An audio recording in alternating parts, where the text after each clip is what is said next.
Welcome to Quick Literature Academy. Subscribe and press the bell icon for more literature videos. This is the fifth and the final part of the quick overview of History of American Literature series since 1945. After World War II, the United States emerged as the strongest world power and assumed the role of speaking on behalf of liberal democratic ideals.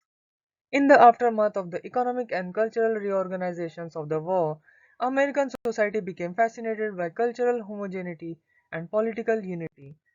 The literature of the 1950s reflects the cultural preoccupations with stability and conformity as it responded to the aesthetic project of modernism which preceded World War II.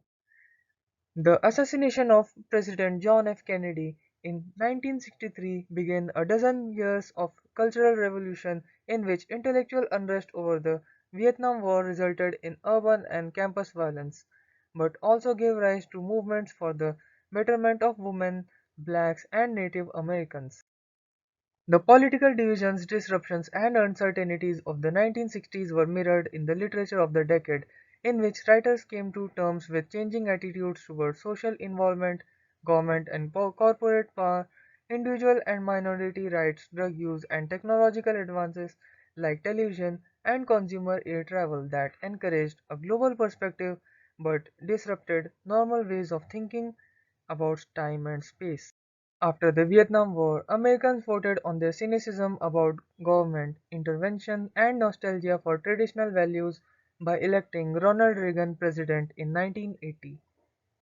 As the Cold War ended, writers worked to broaden the cultural achievements of the 1960s, widening the scope of American experience and casting diversity and plurality as aesthetic ideals.